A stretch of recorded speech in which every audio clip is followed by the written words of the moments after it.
Hi, I'm Russ Weninger. I'm a wills and estate planning lawyer in Calgary, Alberta, Canada. Today I'm going to go over where you can safely keep your will and when you should consider updating it. There are typically a few good alternatives for will storage. For starters, you may look at getting a bank safety deposit box. For the cost of a few Starbucks coffees, you may be able to get a safety deposit box for a year.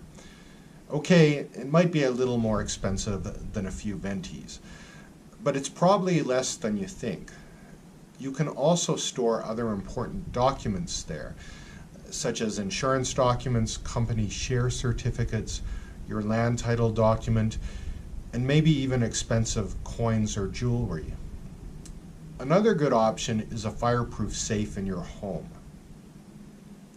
Still another option is at your lawyer's office. I often store wills for clients. Of course, this last option may only be a temporary solution, as most lawyers will eventually retire and every lawyer will eventually die.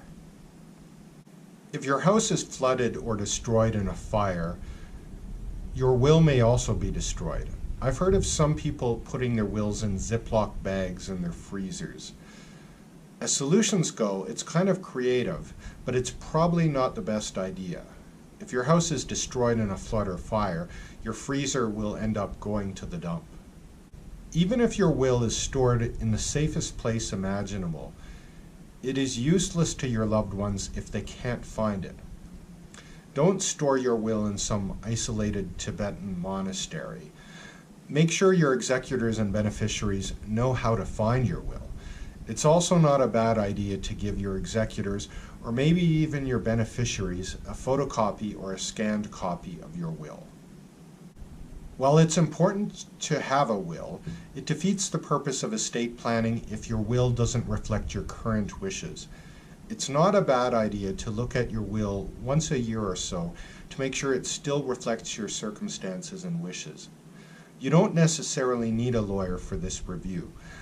You will likely only have to make changes once in a blue moon, but it's a good idea to review the contents of your will on a regular basis. Do you have a new spouse or common law partner? Conversely, have you recently separated or divorced your partner? Have you recently had children? Have your children gone from being minors to adults? Have your executors or guardians moved far away? Any of those changes may warrant a rewrite of your will. In some cases, a change may be minor, and in other cases, you may be significantly altering the content of your will. Whatever the case, make sure that your will is up to date.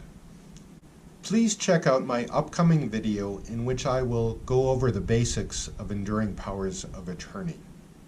If you found this video to be helpful or informative, please feel free to like it or share it or subscribe to my channel. If you have a question, please leave it in the comments section and I will do my best to respond.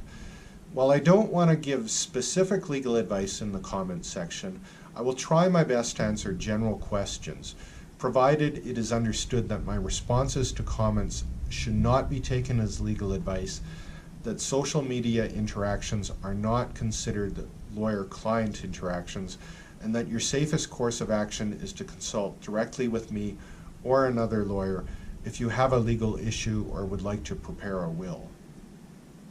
Thank you.